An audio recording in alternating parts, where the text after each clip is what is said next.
நம்ம நெக்ஸ்ட் எபிசோடுக்கு என்ன ரிவ்யூ பார்க்கலாமாங்க. நம்ம சித்ரா வந்துட்டு அனாமிகா கிட்ட நான் கௌதமை பார்க்கணும் அப்படின்ற மாதிரி சொல்றாங்க. நம்ம அனாமிகாவும் நம்ம சித்ராவை வந்துட்டு கௌதம் கிட்ட கூட்டு போறாங்க. நம்ம கௌதம் இருந்துட்டு மா நீங்க எங்கம்மா தங்கியிருக்கீங்க அப்படின்ற மாதிரி கேட்குறாங்க. இங்க இருந்துட்டு என்னை பத்தி தான் யோசிச்சுட்டு இருக்கியாடா அப்படின்ற மாதிரி நம்ம சித்ரா இருந்துட்டு கௌதம் கிட்ட கேட்குறாங்க. ஆமாம்மா நீ என்ன பண்ணிட்டு இருக்க, எப்படி இருக்க, சாப்பிட்டே இல்லையான்னு தெரியாம எனக்கு எவ்வளோ கஷ்டமா இருந்துச்சு தெரியுங்களாமா அப்படின்ற மாதிரி சொல்றாங்க. இங்க பாருடா கௌதம், நீ எப்படியாவது வெளியே வரணும் அப்படின்ற மாதிரி சொல்றாங்க.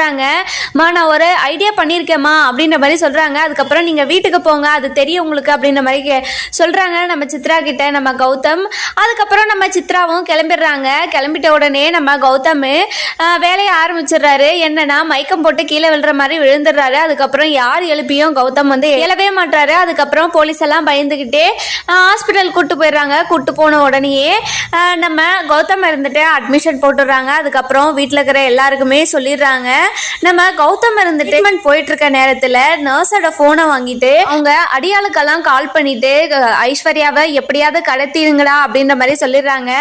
அவங்களாம் ஐஸ்வர்யா கடத்திட்டு போயிட்டு ஒரு இடத்துல வச்சிடுறாங்க. அதுக்கப்புறம் கௌதம் கால் பண்ணி நான் ஐஸ்வர்யாவை கடத்திட்டேன், இப்போ என்ன பண்ணணும் அப்படின்ற மாதிரி கேட்குறாங்க. நம்ம ஐஸ்வர்யாவை போட்டு தள்ளிடுங்க அப்படின்ற மாதிரி சொல்லிடுறாங்க. ரவுடிங்க இருந்துட்டு ரொம்பவே ஷாக்கிங்கா, சார் உங்கள் ஒய்ஃப் சார் அவங்க ப்ரெக்னெண்ட்டாக வேற இருக்காங்க, எப்படி சார் அப்படின்ற மாதிரி கேட்குறாங்க. இங்கே பாரு நான் சொல்கிறத மட்டும் கேளு அப்படின்ற மாதிரி நம்ம கௌதம் இருந்துட்டு மனசாட்சி எல்லாமே சொல்கிறாரு. அதுக்கப்புறம் ரவுடிங்களும் சரிங்கண்ணா நாங்கள் ஐஸ்வர்யாவை கொண்டுடுறோம் அப்படின்ற மாதிரி சொல்கிறாங்க.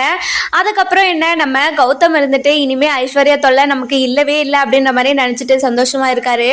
அதுக்கப்புறம் இந்த விஷயத்தெல்லாம் போலீஸ் இருந்துட்டு அவங்க குடும்பத்தார்கிட்ட எல்லாத்தையும் சொல்லிடுறாங்க. சொன்ன உடனே எல்லாருமே வந்து ரொம்பவே ஃபீல் பண்ணுறாங்க கௌதம் இப்படி இருக்காருன்னு நினச்சி. அதுக்கப்புறம் நம்ம சித்ரா இருந்துட்டு உங்களால் தானே என் பையன் இப்படி இருக்கா, உங்களெல்லாம் சும்மாவே விட மாட்டேன் அப்படின்ற மாதிரி சொல்கிறாங்க. நம்ம கௌதம் இருந்துட்டு இங்கே பாருங்கம்மா நீங்கள் அமைதியாக இருங்க அப்படின்ற மாதிரி சொல்லிடுறாரு. அதுக்கப்புறம் நம்ம சித்ரா இருந்துட்டு அமைதியாயிடுறாங்க. அதுக்கப்புறம் நம்ம ஐஸ்வர்யா வந்துட்டு ரவுடிங்க இருந்துட்டு அடித்து ரொம்பவே கொடுமைப்படுத்துகிறாங்க. அதுக்கப்புறம் கழுத்தை அறுத்துடுறாங்க. அடுத்த உடனே ரொம்பவே கதறி கதறி அழுறாங்க. என்ன விட்டுறான்னு சொல்லிட்டு நம்ம ஐஸ்வர்யா கோடீஸ்வரி இருந்துட்டு ஐஸ்வர்யா காணும்னு சொல்லிட்டு மகா கிட்ட சொல்லவும் மகா இருந்துட்டு ரொம்பவே பதறி போய் எங்க இருக்கா என்னன்னு சொல்லிட்டு தேடிட்டு இருக்காங்க.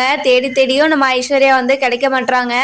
அதுக்கப்புறம் ஏதோ ஒரு வழியா நம்ம கோடீஸ்வரி இருந்துட்டு ஒரு துப்பு கண்டுபிடிக்கிறாங்க. கண்டுபிடிச்சு மகா கிட்ட சொல்லவும் மகா இருந்துட்டு அந்த இடத்துக்கு கிளம்பி போறாங்க. கிளம்பி போனதுமே நம்ம ஐஸ்வர்யா இருந்த நிலைமைய பார்த்துட்டு நம்ம மகா இருந்துட்டு ரொம்பவே ஷாக் ஆயிடுறாங்க. அதுக்கப்புறம் நம்ம சூர்யாவுக்கு கால் பண்ணி இந்த விஷயத்த சொல்லவும் சூர்யா இருந்துட்டு ரொம்பவே ஷாக்கிங்கா ஓடி வராரு. ஓடி வந்ததுமே நம்ம ஐஸ்வர்யா நிலைமைய பார்த்துட்டு சீக்கிரமா தூக்கிட்டு போய் ஹாஸ்பிட்டல்ல அட்மிட் பண்றாங்க. அதுக்கப்புறம் டாக்டர் எல்லாம் வந்து ட்ரீட்மெண்ட் பண்ணிட்டு இருக்காங்க. அதுக்கப்புறம் நம்ம மகா இருந்துட்டு என் அக்காக்கு என்னாச்சுன்னு சொல்லிட்டு அழுதுகிட்டே இருக்காங்க. நம்ம சூர்யா இருந்துட்டு ஐஸ்வர்யாவுக்கு எதுவுமே ஆகாது அப்படின்ற மாதிரி நம்ம மகாக்கு வந்து ஆறுதல் சொல்லிட்டு இருக்காங்க. அதுக்கப்புறம் கோடீஸ்வரியும் வந்துடுறாங்க. ஐயோ என் பொண்ணுக்கு என்னாச்சு அப்படின்ற மாதிரி சொல்லிட்டு இருக்காங்க. நம்ம ஐஸ்வர்யா இருந்துட்டு பழைப்பாங்களா மாட்டாங்களான்னு சொல்லிட்டு நம்ம வர எபிசோட்ல பார்க்கலாம். இந்த வீடியோ உங்களுக்கு பிடிச்சிருந்தா லைக் பண்ணுங்க, சப்ஸ்கிரைப் பண்ணுங்க, மறக்காம பெல் ஐகானையும் கிளிக் பண்ணிக்கோங்க.